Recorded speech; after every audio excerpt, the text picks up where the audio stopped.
very distinct representation of the fields or the industries you're in. So we'd love to hear what your perspectives are. So the difference in the culture in the workplace now compared to your first job. And what's your first job?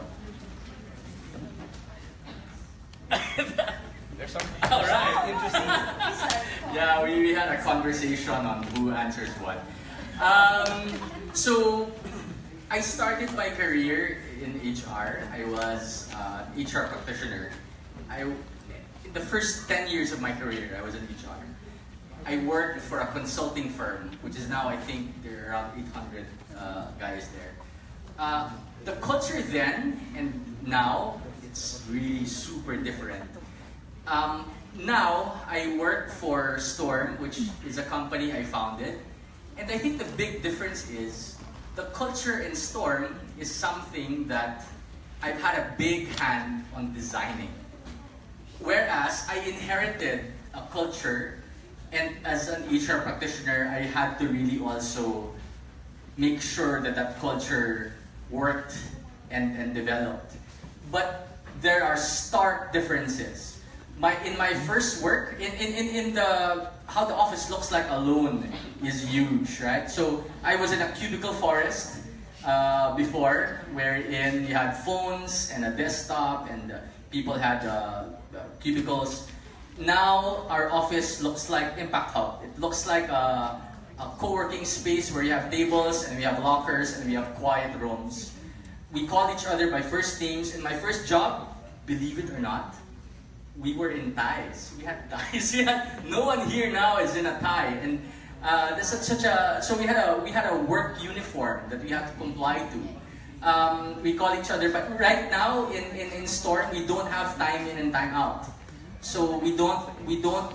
There's no relationship between your time in and your pay. There's none. It's really about the work you put in. Vastly different from before, wherein we had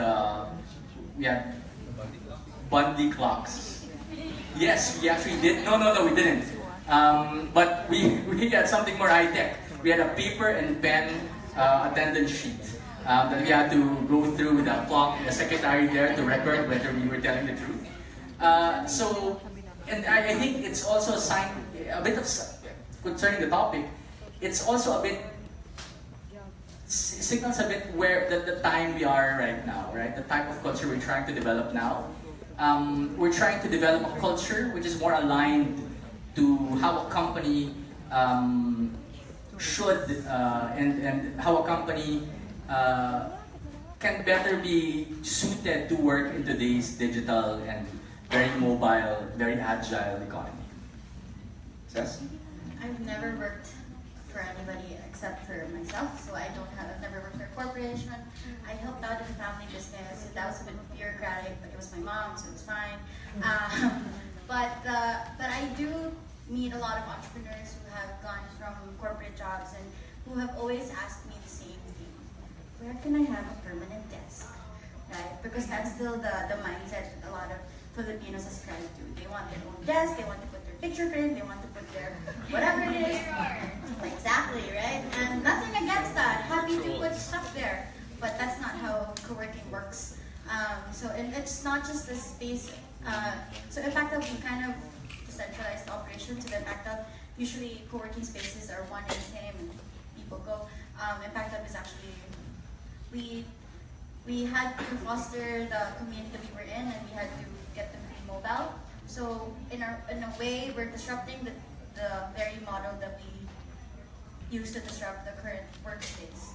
So now hoppers get to work anywhere. So I think that's a big twist into what we try to do.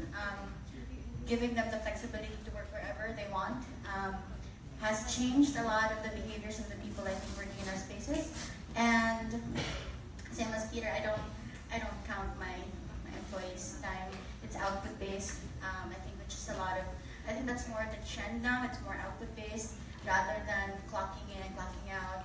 And the big thing is probably the sense of ownership and a lot of the things that I see in the people that I'm around. It's not just about, oh, I own the company. It's hopefully my team knows that they're part of whatever it is that we put out into the world.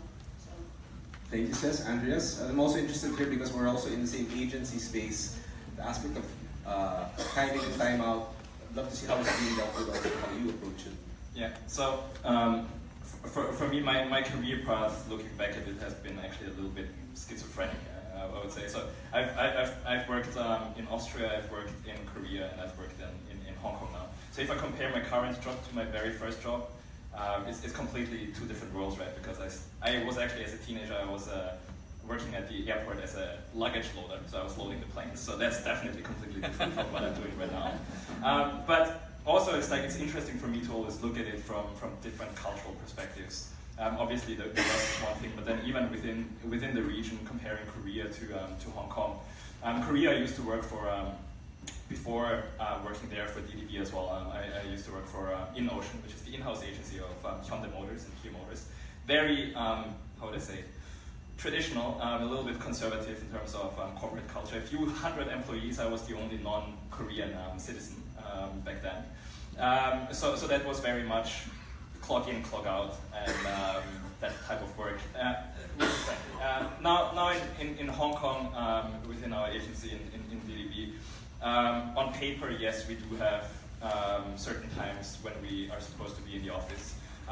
But everybody, senior management, keeps it very flexible, right? Because there are certain accounts that we are working on that just keep us awake all night. So it's very common if you walk into our office that we see people at 2, 3 a.m. Still working on some projects that need to meet a deadline. So obviously we know that's a very tough life that the people are having in the agency, and then asking them to be back the next day by 9 o'clock is basically inhumane, I would say. So we keep it fairly flexible. As long as the work gets done, everybody's fine. Okay, so it looks like, I mean, if you did come from an older company, you had experienced the rigidity, the old schoolness of it, but now in your current, because you've created your own, the agency model actually has also been changing to adapt. There's more flexibility, and of course creating your own, it's built in, it's baked into the environment. The title of the panel is actually The Future of Work Culture. But maybe I'd also like to adjust that a bit, or maybe re-center that, because we talked about, and from the beginning, from Brian Solz's keynote to all the speakers in this track, about people finding their why and their purpose. And maybe, can we talk about that? Because that comes from the owners, the founders, the alignment of management, and the culture then adjusts to that. So I'd like to hear that, because we talked about the environment, that aspect of the environment, less of the purpose. But maybe if we come from that now, maybe at the core of where you are now, and how that is influencing. We heard some of it, the benefits, flexibility, yes, but maybe coming from that point of view first, the why, and how that's influencing what you guys are doing. Reid Hoffman wrote a book called The Alliance. I think he released it 3 or 4 years ago. The theory he has is that there's no more loyalty. When the previous paradigm is, let's create an environment where it's like family, right? But he says that's faulty, because nowadays, someone buys another company out, and then suddenly a company has no choice but to lay off. And that's a reality we see now with dozens of mergers and acquisitions and companies closing up. So the concept of loyalty, I remember before when I graduated, San Miguel was a big employer. And then the way they talked about employment was lifetime employment. I don't think you see that anymore, right? So Reid Hoffman is proposing in his book, there's a new way of looking at it, and the way we should craft our culture and then develop our teams is like we're building a sports team, right? And he's saying that at the root of that is it's an alliance. It's not family. It's an alliance where the company has its own objectives, but it has to meet where the individual also wants to be. And you look during the recruitment process, you look at the alignment. Is there a good alliance over the next 3 or 4 years? And he has technical concepts there, but over the next 3 or 4 years, how can I add value to you? How can I inch you closer to your goal? And in return, help me inch closer to my goal. If that alignment is clear from the beginning and the expectations are crystal, then in the next 3 or 4 years, that would be a much better relationship, right? And then you just reassess again after a certain time period. I think that's a much better way of managing today's workforce than the family sort of, which is still difficult because that's very Filipino, right? But in a lot of cases and contexts, it might not be working anymore. What's what it says? Maybe yes.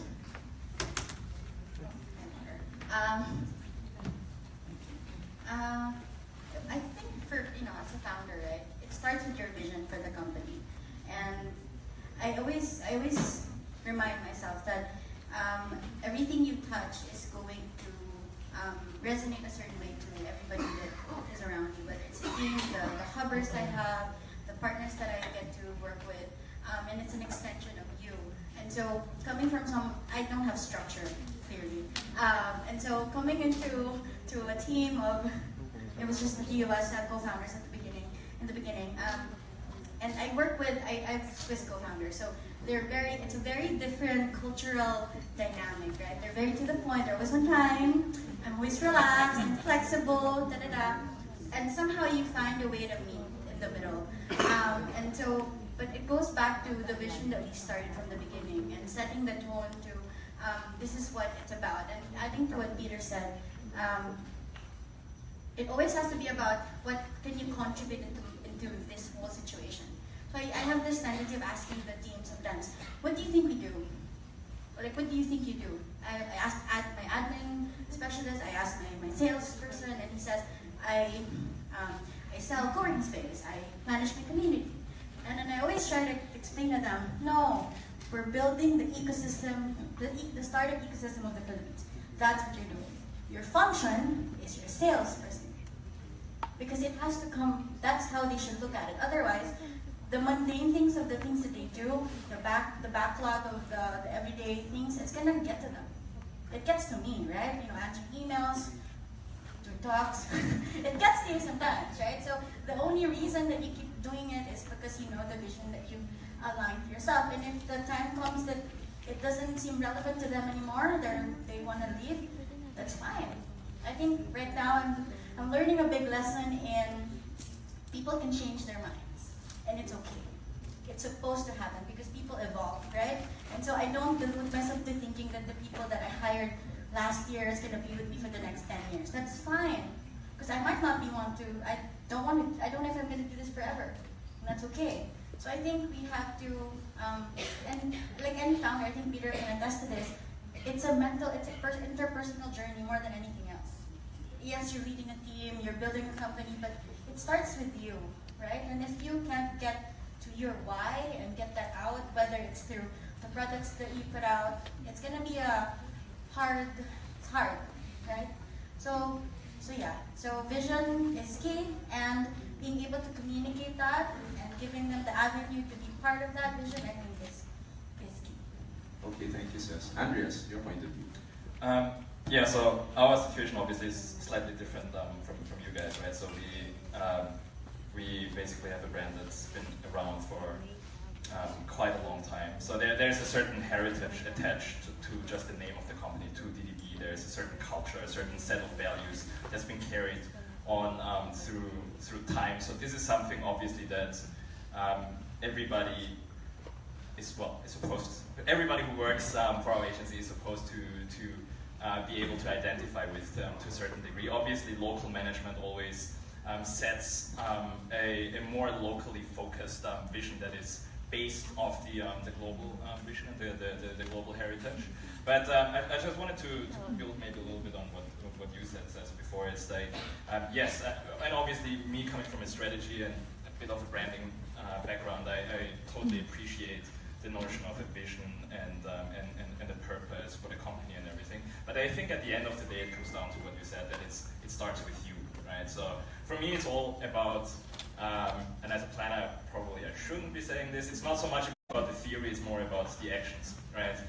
It's about how you, if you're on the leading management team, you might not be a founder, but you're leading an agency, you're still leading people. It's about how you show up to work. If you have set the vision that you want people to be very hands-on, for example, which we are trying to really instill into our people to become a little bit more, to have more ownership of their products, to become a little bit more entrepreneurial in the way they're doing something, even though we're not a startup, but still on the projects that we're working on, to be a little bit more hands-on and more entrepreneurial. It's about the leadership to lead with good example. If you want your people to be hands-on, you have to be hands-on all the time as well. Even if you have nothing to do, just pretend that you have something to do. seem busy. And that at least sends a signal to the rest of the agency as well. If I can just add, I think just going back to alignment, I think that's why the recruitment process is so crucial. It's where you really need to find out whether there's alignment between your company and the person's dream and vision of himself or herself. You need to find that out, right?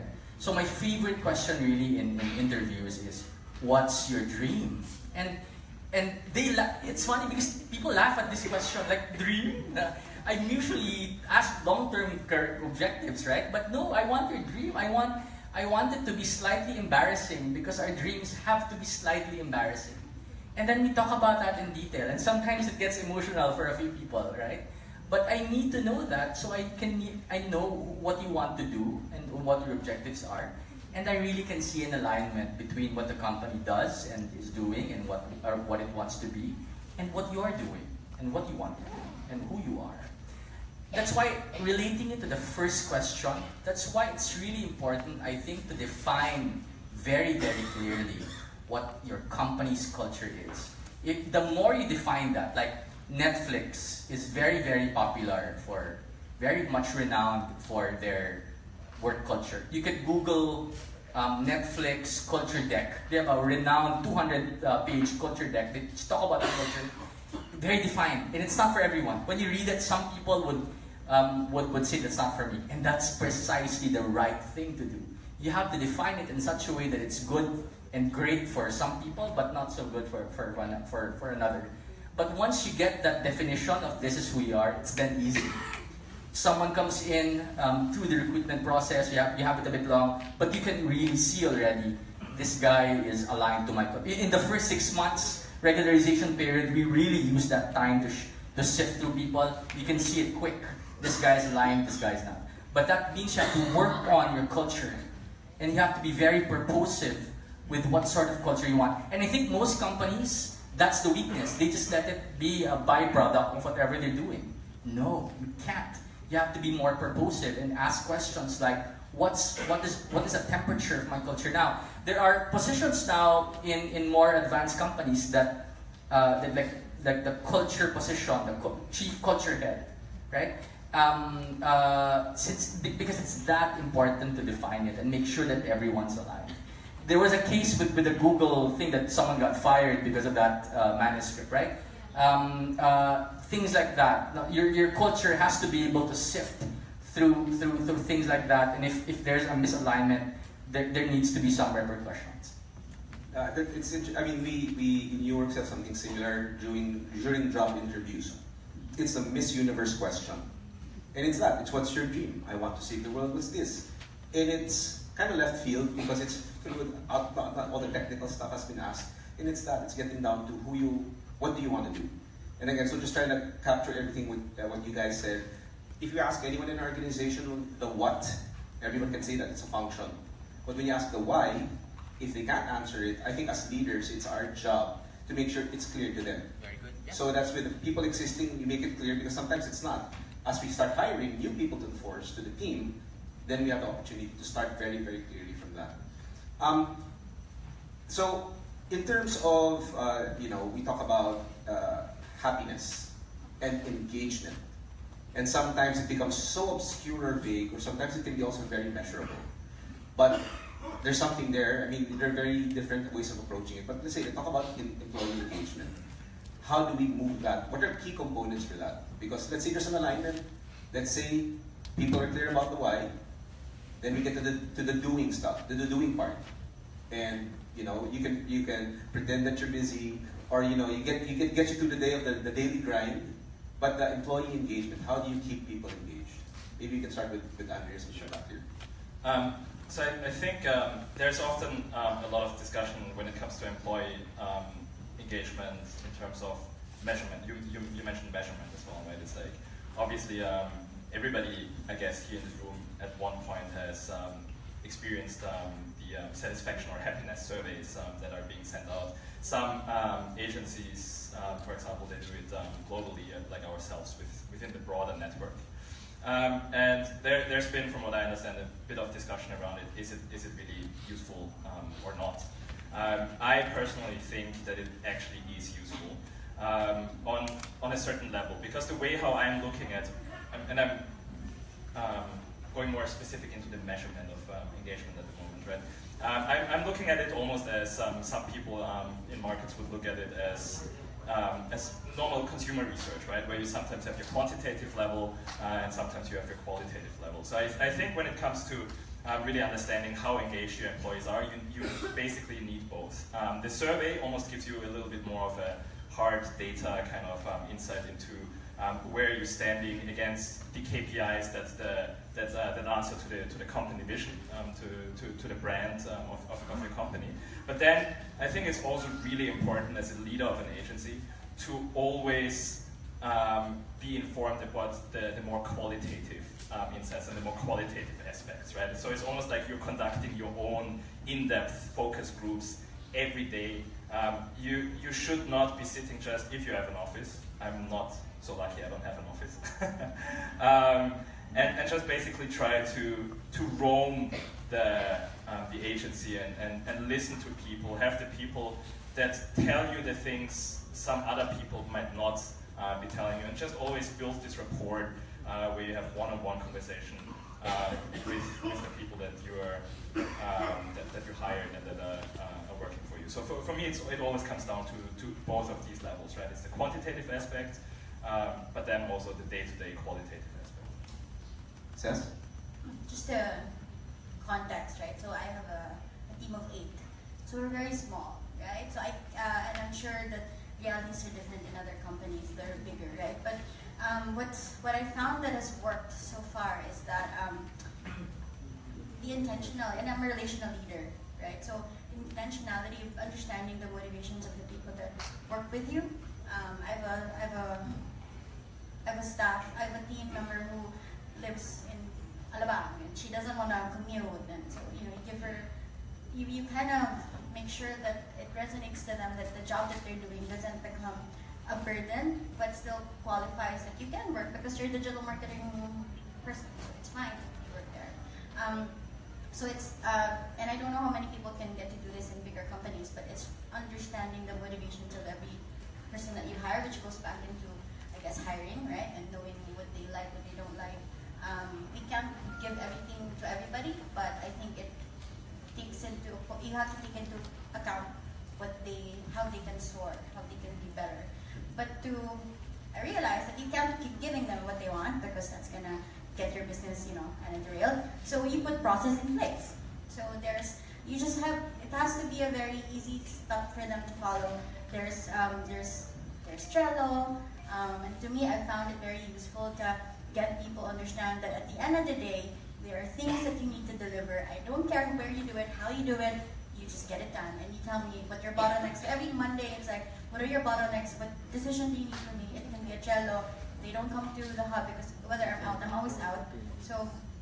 So you have to allow them to find their own rhythm. So set the rhythm of a company, build process behind that, and then find a way to give them the autonomy to choose how they want to work. Because at the end of the day, they are going to, even if you give them unlimited leaves, right? So at first they were like saying, nobody takes, they wanted like more leaves. And I was counting, shocks, dami ng leaves sa Pilipinas. But then, dami ng holiday, right? Holidays like every year. I was counting, and then I realized that I gave them unlimited leaves, right? And then I realized nobody wanted to take off from work. Because they actually like being there. So everybody told me,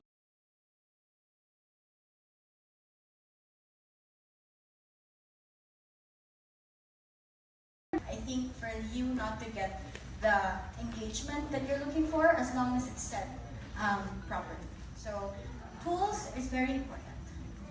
Thank you, says Peter. I agree with the dual qualitative and quantitative approach that Andreas mentioned we follow that. We have we have engagement surveys in the company, upward, downward evaluations of leadership. But the qualitative talks, I think the relationship of the manager with his team is really, I think, very, very crucial. Especially in today's age where we have a lot of tools, right? So you have so many collaboration tools and productivity tools. You have Google Docs, you have Slack, you have Viber. You can now use Viber as a collaboration tool because you can send already work files there. And that's faster, so people use that. So there's really no need to work together in an office. So you can send everything digital. So what's lost there sometimes is the personal connection. But that is what culture is all about. The personal, collective relationship with you, your company. It's the soft part, I think, that you need to take care of. And that can only be established when you talk to people. So we do a lot of talking. My personal management style is I go on walks with my team. And here's another tool that you can use. We use a process called a stay interview. So typically we have how are you interviews, right? Or how are you meetings with your team. But what we have specifically is a stay interview where the questions are like, do you see yourself staying here in 1 or 2 years? If ever you leave, what would be the reason? We talk about it proactively and put it out there. So we know already, we have a view at any given point where our guys are, if they're planning to leave, if they're not planning to leave. So it's a more proactive approach, I think, which can work. I think for any organization, you can do a stay interview and really ask about retention. Instead of satisfaction, present questions, mix it up with future-oriented questions like, do you see yourself staying? If you're leaving, why? What are your future plans? I think that's also, again, very important for alignment. Okay, I'll have to apologize because we need to wrap this up. But again, hearing all of this, it is very relevant, it is very useful. I think we're struggling with all of these because we want to make things work. We want our teams to be successful. But just to wrap up the last part, it sounds like, yes, let's set up that playground. There's a boundary, but you can go crazy inside. Qualitative, quantitative, we can have the tools, but bring the personal touch to it because that is all about the aspect of making sure that the culture and the vision and the purpose and the why is very clear because they hear it from you as leaders and hopefully also the leadership team is part of that. But again, I'd like to hand a round of applause to our panelists. It was such great insights. I think from very inspiring because it can be done completely brave. It's a lot of things that we need to do, but we just have to go and do it. So guys, thank you very much. And we will have the closing plenary, so there's still time to get there. Another reminder again, tomorrow night is the boomerangs. All delegates get in for